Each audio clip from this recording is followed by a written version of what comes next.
A brand new season with 6 new card releases plus an OTA update all landed in Marvel Snap this week. Let's go ahead and dive on into all of the deck lists I've been having the most fun and success with, as well as what's tearing it up on the Untapped tracker via the stats. Let's dive into our best decks roundup this week. We kick off my Jeff's picks this week with my favorite Kitty Pryde variation I've played in a long time. This deck list does almost all of the things I absolutely love doing in Marvel Snap. Merlin is an excellent addition to a pair of other cards I've played too much of, which is Hood and Nico Minoru. Merlin spells are really powerful, but they also come with the deck building requirement that you need to have some number of extra bodies you don't mind polymorphing or shuffling back into your deck to get value with them. Hood is probably the best card in the game for this effect, and this deck list is also playing Sam Wilson Captain America, whose shield can not only power up Sam, but also provides key fodder for Merlin. This deck list is also leveraging one of our other new card releases from this week in Mercury as a card that both can play into Angela and Elsa Bloodstone's path early to help you get their effects going, but also acts as an anti-tech card for opposing move and Sam Wilson decks since she prevents things in her lane from moving. This deck list kind of ties the room together with a couple of pieces of tech. You have Luke Cage and Enchantress to help cover you against whatever your opponents are doing, along with Galacta at the top end of your curve for an additional way to generate some stats. I don't think Morgan Le Fay is likely to be the most powerful card to release this month, but I think there's a chance she ends up being one of the more interesting deck building puzzles. Her effect of bringing all of your destroyed and discard cards back to your hand with +3 power presents a unique challenge that awards you with a powerful payoff. You have to set yourself up to either discard or destroy a bunch of things, and then also leave yourself time to play Morgan to get them back and redeploy those cards with the extra stats that they're gaining. This deck list aims to enable Morgan in both of her ways, leveraging a ton of 1 energy cards that you can either discard with Bullseye to penalize your opponent's board, or blow up with Killmonger or Venom so you can bring them back. Blink acts as a second virtual copy of Morgan because we've crafted our deck list in a very careful manner, so all of our 3 energy cards when blinked are guaranteed to turn into Morgan so long as she's still in her deck. This has been key in my experience to leveraging Morgan because you do so much work to set her up that having a second virtual copy of her so you can have her effect more frequently adds a ton of value added consistency to the deck that you're playing. Supergiant got a buff in our OTA from a 4-5 up to a 4-7, so you'll have to forgive my graphic here from the Untapped website that's being a little bit slow to update.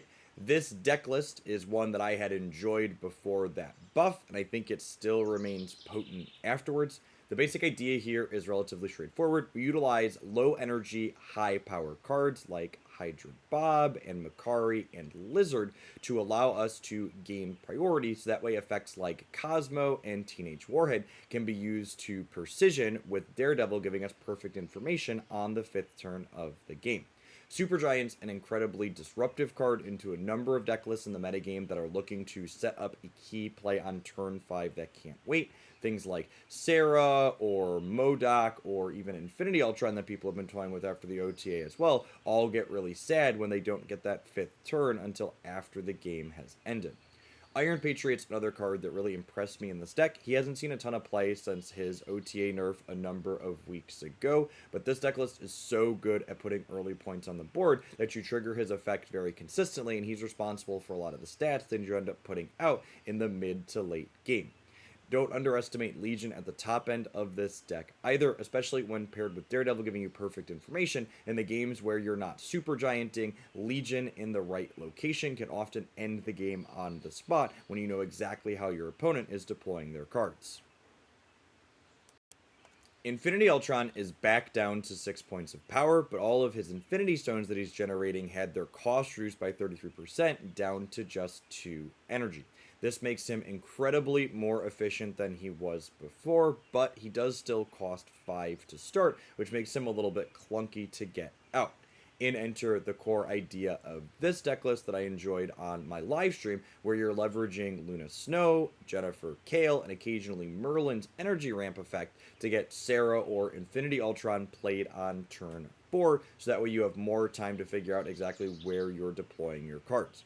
This deck list has a ton of things that are generating cards in addition to Infinity Ultron. So we have the Collector as well as Victoria Hand to go ahead and give us extra stats across the board, while also leveraging a dash of tech cards in Luke Cage and Shadow King to allow us to be not just dead in the water to decks that are going to be big over the top of the numbers that this deck can produce. We kick off our high potential category, i.e. deck lists that have really promising stats on Untapped, albeit in slightly smaller sample sizes, with Cerebro 2, a deck list that I personally love that could also have been one of my Jeff's picks this week. It's worth noting that there are a lot of variations of Cerebro 2 on Untapped, but the ones that are performing the strongest are very similar to this one, i.e. they're leveraging Nico Minoru and Echo as their 1 energy cards, and they are still including a copy of Blue Marvel. That second one I think is worth calling out. I've had a lot of folks telling me that this is a card you should be moving away from, in part due to its weakness to tech cards like Enchantress, but by the numbers and in my anecdotal experience, Blue Marvel is absolutely a card you should still be including. You're not always going to draw your namesake in a Cerebro deck, and Blue Marvel, in tandem with the location lockout cards like Goose, Storm, and Echo, can allow this archetype to scrape together wins even when Cerebro is nowhere to be found.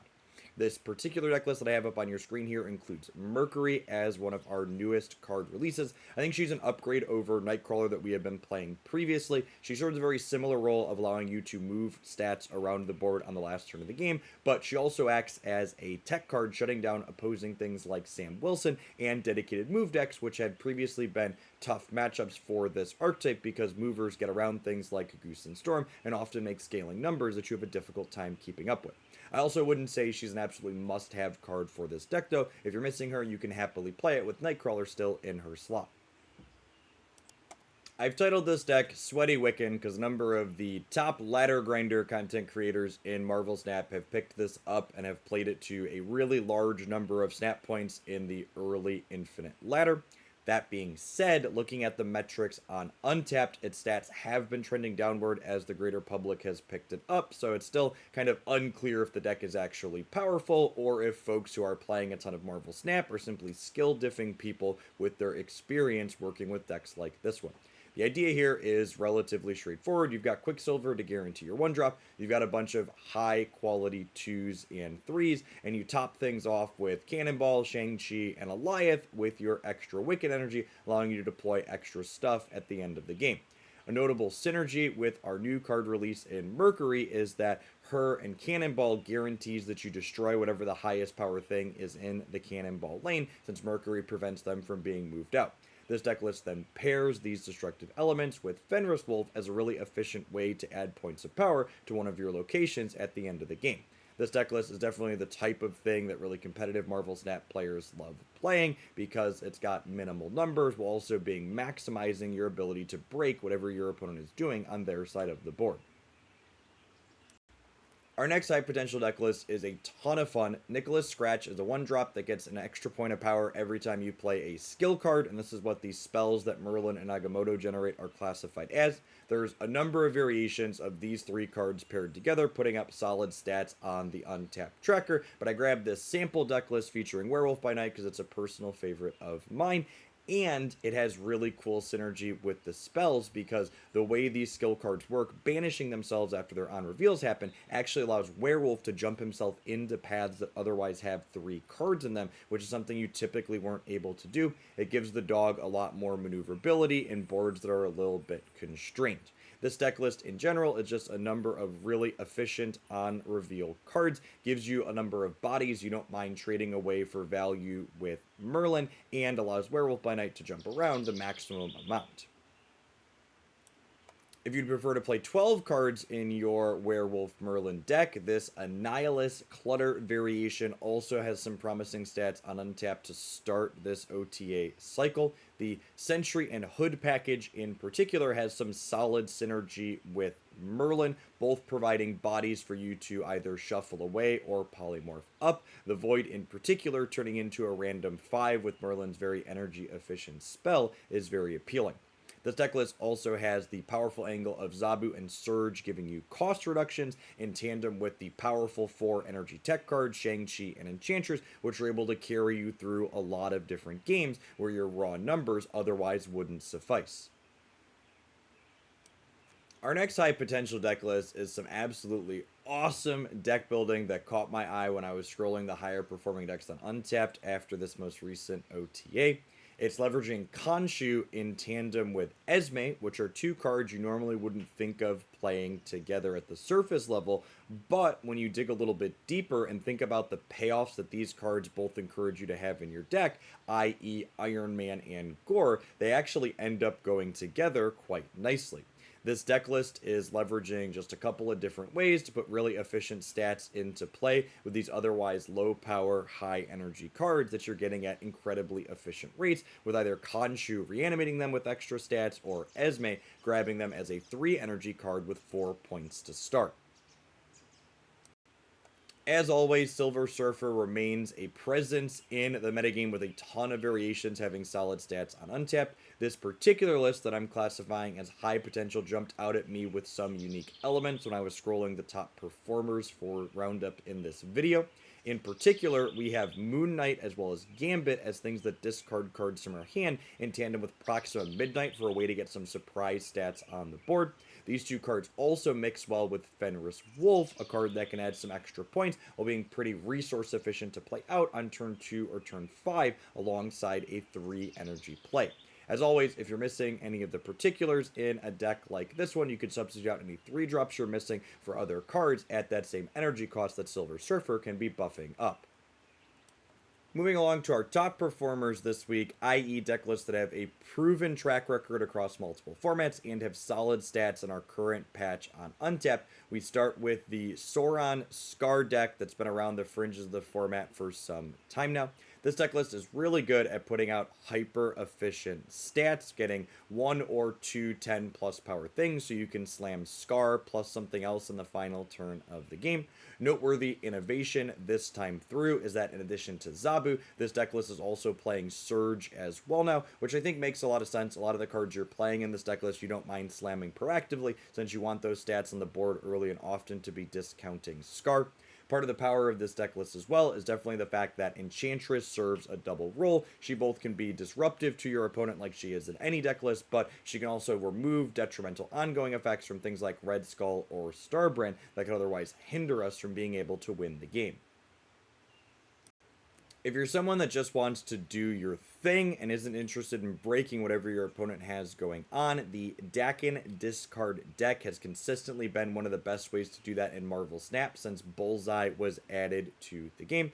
This deck list just does a really good job of having a wide spread of way to add stats to the board. Things like Collector, Morbius, Dakin, and Meek all play early and then scale up late, meaning they tend to be pretty resilient to opposing tech cards, with there not being one answer turn off your entire deck like a lot of combo decks in Marvel Snap typically find themselves facing.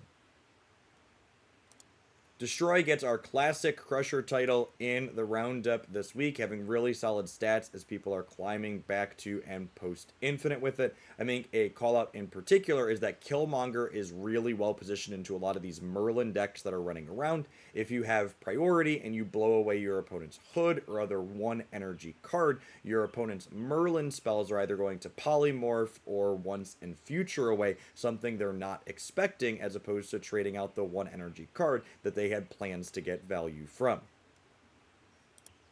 As someone who has long called Nico Minaru my favorite card in Marvel Snap, Merlin is quickly creeping up those rankings. He reminds me a lot of her design, having very dynamic gameplay where you get to adapt to the pseudo-random element of the card each turn, while also providing a lot of key utility and having a deck-building requirement of needing to have bodies around to trade out for value.